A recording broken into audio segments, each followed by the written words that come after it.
Hello to all the farmers out there. Welcome to another episode of Advice for Farmers Around the World. I'm your host, John Smith. I hope you all are having a great May so far. Today, we're talking about northeastern United States maple syrup and the importance of keeping up to date on the latest research. Maple syrup is the Northeast's most iconic agricultural product.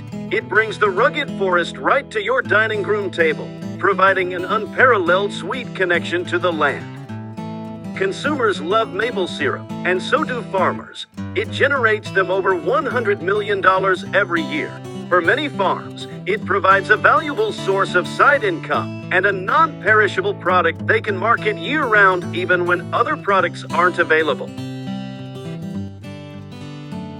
It won't surprise you to know that climate change is affecting maple syrup production. How are farmers feeling about this? Well, the truth is it depends. As you well know, farmers are not a homogeneous group.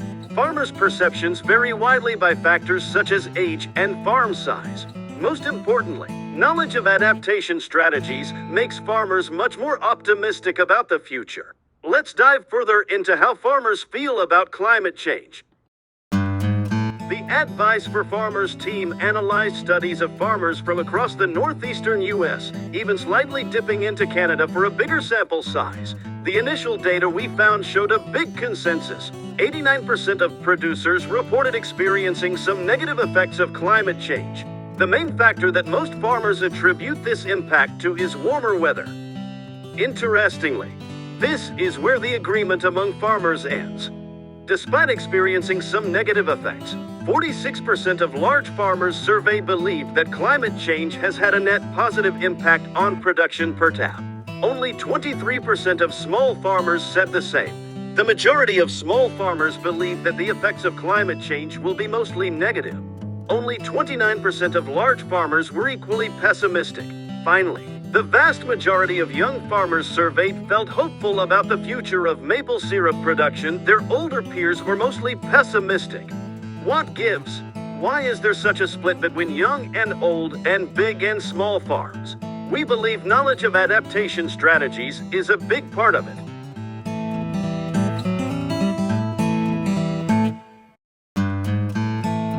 Across the board, the more optimistic large-scale producers are also statistically more educated on adaptation strategies. They were significantly more likely to report having adopted or planning to adopt the strategies of tapping earlier, tapping red maples, installing high vacuum, using silvicultural practices, fertilizing their sugar bush, using stronger sanitation practices, and keeping up to date on the latest research. This answers the question of why large farmers are more optimistic. But why are young farmers more optimistic? Let's ask Dan King, a young New Hampshire maple syrup farmer. Dan is up to date on all of the latest advancements. For example, he uses a reverse osmosis filter to pre-process the sap before boiling, therefore reducing energy consumption. He also uses many of the latest adaptation strategies such as tapping red maple, using vacuum tubing, tapping earlier, and managing his forest for species diversity. Unlike some more pessimistic older farmers, he is technologically savvy and can access all of the latest research. Also, while he has great respect for traditional practices, he's not bound by them like some older farmers are. This access to knowledge and flexibility about implementing it helps him feel more resilient and hopeful about the future. Climate change impacts maple syrup producers in many ways, both positive and negative. In addition to this, farmers' perceptions vary widely based on age and farm size. There is no archetypal maple syrup producer whose opinions can be generalized to the whole population. That said, there is clearly a common strand that separates optimistic farmers from pessimistic ones.